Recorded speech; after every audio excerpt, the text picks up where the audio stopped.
Assalamualaikum warahmatullahi wabarakatuh. Kaifa halukuma? Apa kabar sahabat Hejo yang saya sayangi karena Allah?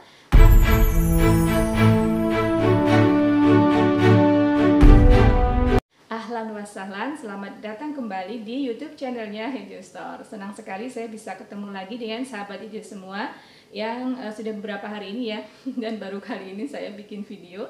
Dan karena waktunya memungkinkan, jadi alhamdulillah saya bikin hari ini itu tepat sehari setelah perayaan kemerdekaan negara Indonesia kita tercinta yang ke-74 tahun. Dan senang sekali kita sudah merdeka selama 74 tahun ya, Masya Allah ya. Kalau kita mau melihat bagaimana negara-negara lain yang saat ini masih dijajah, bagaimana Palestine, bagaimana Kashmir, bagaimana negara-negara lain yang saat ini masih dalam peperangan, masih dalam pertempuran gitu ya, dan berarti mereka belum merdeka kan, warganya, penduduknya. Dan kita bersyukur bahwa kita hidup di Indonesia ini secara de jure, secara hukum, secara internasional juga kita sudah diakui menjadi negara yang merdeka. Itu patut disyukuri. Dan kali ini saya ingin berbicara tentang, masih ada kaitannya tentunya dengan peringatan kemerdekaan ini, tapi saya ingin berbicara sedikit lebih mendetail gitu ya, tapi nggak terlalu dalam-dalam juga gitu ya, tentang merdeka yang sebenarnya, yang sehakiki-hakikinya. Apakah benar kita sudah merdeka gitu ya? Mungkin kita akan mengupasnya dari pemahaman mengenai kata merdeka gitu ya. Kita coba buka Kamus Besar Bahasa Indonesia, bahwa di dalam Kamus Besar Bahasa Indonesia itu apa sih artinya merdeka gitu ya. Saya dapati bahwa ada 3 pengertian dari kata merdeka itu sendiri.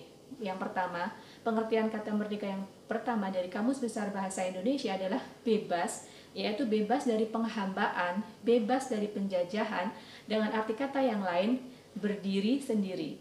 Kemudian yang kedua, merdeka itu yang pemahaman menurut pengertian Kamus Besar Bahasa Indonesia adalah tidak terkena atau lepas dari tuntutan. Lalu yang ketiga, pengertian merdeka itu yang ketiga, tidak terikat kepada orang lain, tidak terikat atau tidak bergantung kepada orang lain atau pihak tertentu, dengan arti kata yang lain leluasa gitu. Jadi saya akan mengajak sahabat Tejo semua coba untuk menelaah satu persatu pengertian dari merdeka ini menurut Kamus Besar Bahasa Indonesia dulu deh ya. Yang pertama itu, apa itu merdeka? Yang pertama adalah merdeka itu bebas dari penghambaan, bebas dari penjajahan, dengan arti kata lain berdiri sendiri. Oke, kita mau bicara dulu mengenai bebas dari penghambaan. Kalau kita bicara mengenai bebas dari penghambaan, ini bicara tentang hubungan antara manusia dengan manusia yang lain ya, bukan dengan hubungan dengan Allah ya. Kalau hubungan dengan Allah, tentu saja sampai kapanpun kita adalah hamba Allah gitu ya. Dari hubungan dengan sesama manusia. Nah, apakah kamu masih menjadi hamba bagi orang lain? Itu pertanyaan itu ketika kita tanyakan kepada orang, mungkin jawabannya akan bervariasi ya. Ketika seorang mengatakan, iya tuh saya kayaknya masih belum bebas tuh gitu. Jadi bagaimana tuh ya, dia sudah merdeka atau belum gitu ya. Kemudian bebas dari penjajahan. Bebas dari penjajahan, kalau berbicara secara de jure tadi ya, secara hukum, bahwa memang benar kita sudah merdeka ya, kita sudah diakui sebagai negara Indonesia yang merdeka gitu, dan sudah berdaulat gitu ya. Tapi di sini kembali lagi, ketika kita tanyakan kepada satu orang dan orang yang lain, ketika arti dari merdeka adalah bebas dari penghambaan kepada sesama manusia, mungkin jawabannya kan berbeda-beda tiap orang ya. Kemudian pemahaman yang kedua, apa itu yang dimaksud dengan merdeka? Yang merdeka yang kedua adalah tidak terkena atau lepas dari tuntutan. Nah, ini juga ketika kita tanyakan kepada orang-orang yang mungkin saat ini sedang ada dalam tuntutan ya, entah itu satu hal yang sebenarnya mereka tidak layak mendapatkan hukuman gitu ya. Jadi mungkin buat mereka, saya sebenarnya belum merdeka gitu, karena saya masih terkena tuntutan yang seharusnya nggak saya dapatkan gitu ya. Jadi akan bervariasi lagi. Kemudian kita beralih ke pengertian yang ketiga. Yang ketiga yaitu yang ketiga tidak terikat atau tidak bergantung kepada orang lain atau pihak tertentu, dalam arti kata leluasa. Nah, di sini juga akan mendapatkan berbagai macam jawaban ketika kita bertanya kepada orang per orang gitu ya. Apakah kamu terikat, bergantung pada orang lain? Apakah kamu sudah leluasa gitu? Mungkin jawabannya akan bermacam-macam. Pun ketika ditanyakan kepada saya ya, misalkan ya, apakah kamu sudah leluasa? terkait dengan mungkin yang gampang aja lah, dengan penampilan saya seperti ini, apakah kamu sudah leluasa ketika kamu ada di tempat-tempat umum? Yang saya dapatkan ya belum terlalu leluasa gitu ya, masih ada tekanan-tekanan yang saya rasakan. Jadi boleh dibilang saya sudah merdeka belum ya? Jadi akan seperti itu. Jadi kalau kita boleh kalau saya boleh merangkum bahwa kata merdeka itu secara umumnya, secara tadi saya bilang bahwa secara de jure, secara hukum, secara global, iya bangsa kita sudah merdeka. Tapi ketika kita coba detail bertanya kepada terutama kepada masyarakatnya, kepada orang per orangnya, mungkin jawabannya akan bervariasi. Nah ini yang menarik ya. Dan kemudian sebenarnya kalau kita bicara gini ya, negara kita secara hukum sudah merdeka ya, itu sudah diakui. Tapi kita harus hati-hati gitu ya, karena gempuran-gempuran itu ya tidak berbentuk penjajahan itu sekarang ini yang saya rasakan. Saya sebagai masyarakat biasa, saya sebagai masyarakat mungkin lini bagian bawah kali ya, yang di dasar ini saya merasakan bahwa penjajahan itu sekarang bukan berbentuk bahwa seseorang itu seperti zaman penjajahan tahun 1945 ya, bahwa ditodong dengan senjata, dianiaya seperti itu. Mungkin saya, semoga ya tidak mengalami ya, saya melihatnya penjajahan itu lebih sekarang ini lebih berbahaya. Penjajahan itu penjajahan dalam bentuk penjajahan pemahaman, penjajahan akidah yang luar biasa mengerikan gitu ya, bahwa kita tahu sendiri lah, kita lagi sebenarnya secara fisik memang tidak dijajah oleh negara lain ataupun oleh siapapun gitu ya, tapi akidah para pemuda-pemudi kita ini yang sedang dirongrong, sedang dirusak, sedang dijajah oleh pemahaman-pemahaman mereka-mereka yang memang tidak ingin Indonesia ini menjadi negara yang baldatun thayyibatun warabun ghafur. Nah itu yang kadang masih dilupakan ya, karena masih ada sebagian atau beberapa orang, atau mungkin nggak tahu, semoga enggak ya, dari pemerintah sendiri yang seperti memasang badan ketika ilmu-ilmu agama itu akan masuk gitu. Jadi seperti mereka justru takut, mereka membentengi diri, padahal sebuah negara, kita tahu bahwa negara kita ini merdeka atas berkat rahmat Allah gitu ya.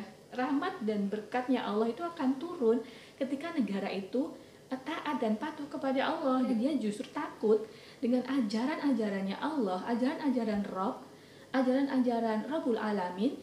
Dari mana keberkahan itu akan turun gitu ya. Lama-lama keberkahan itu akan hilang ketika negara itu tidak mau patuh kepada Robnya gitu ya. Dan semoga ini tidak terjadi. Negara yang terjadi adalah rongrongan yang tidak berbentuk secara fisik, secara pemahaman ya, secara akidah yang mengerikan sebenarnya. Contoh yang nyata adalah LGBT ya.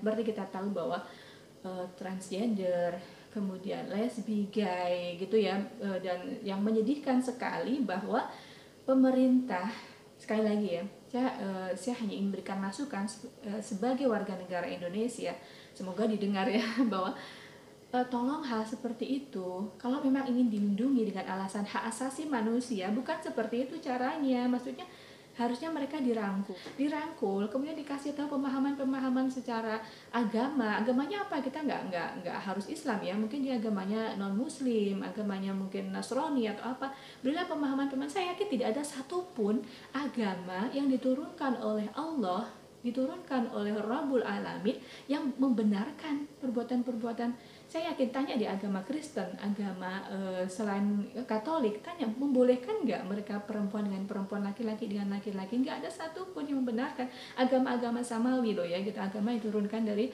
langit gitu ya. Dan tidak satupun yang membenarkan. Jadi ketika kita merangkul, bukan dalam artian kita membiarkan dia dan meneruskan menghalalkan perbuatan dia.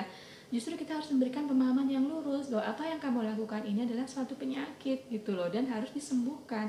Dan tentunya yang bisa menyembuhkan adalah mereka-mereka yang memang kapasitasnya, ilmu agamanya, kemudian ilmu psikologisnya lebih dari saya ya gitu. Saya hanya memberi masukan kepada, mungkin semoga didengar ya, bahwa hal-hal seperti itu kan mengerikan gitu ya. Ketika tidak disembuhkan, kemudian anak-anak, generasi-generasi awal dari tahun-tahun ini bisa membuat mereka nyantol gitu ya di mindset mereka. Oh kayak gini nggak apa-apa kok, saya berpakaian seperti ini, saya bertingkah laku seperti ini, nggak apa-apa kok gitu, malah dilindungi kok gitu. Jadi itu kan berbahaya sekali gitu ya. Dan itu kan penyimpangan seksual yang harus disembuhkan pelan-pelan tentunya. Dan sekali lagi di sini saya tidak untuk menjudge saudara-saudara kita yang mungkin saat ini dalam kondisi yang seperti itu ya, tapi saya hanya minta tolong kalian deketin lagi Allah, tolong kalian cari jalan lagi yang lebih lurus dan tolong sembuhkan, karena itu didirikan adalah penyakit gitu ya. Itu salah satu contohnya. Belum lagi mengenai food lah, mengenai fashion. Nah, ini mengenai fashion menarik sekali nih, karena ada kaitannya dengan saya sendiri ya, bahwa ketika saya justru anehnya gini, ketika seseorang generasi sekarang ini dirongrong dengan penampilan-penampilan yang mungkin apa ya, dibilang seksi dan lain-lain, kenapa justru diterima gitu, sementara saya dan mungkin saya dan saudara-saudara saya yang lain yang berusaha mengamalkan, ini adalah implementasi dari pemahaman yang pernah saya bilang di video saya sebelumnya.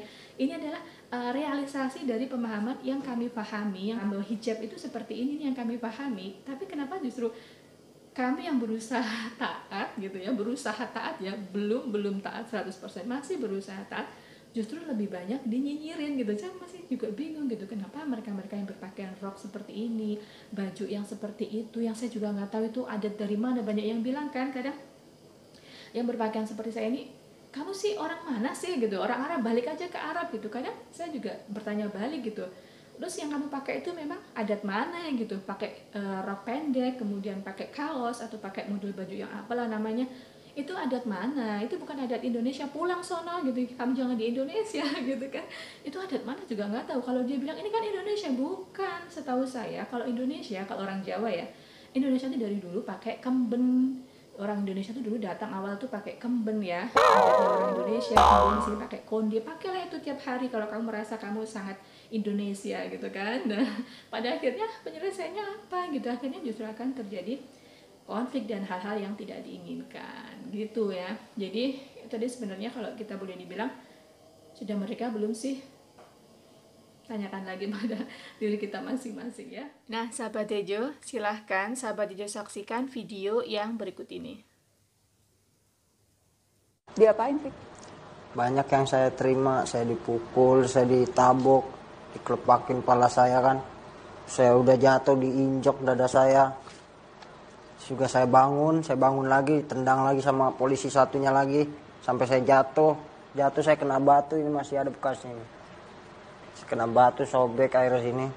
Terus saya suruh bangun lagi, suruh ngaku lagi, saya tetap nggak mau ngaku, karena bukan saya yang ngelakuin, saya nggak mau. Akhirnya saya diplastikin, muka saya diikat pakai kantong kresek.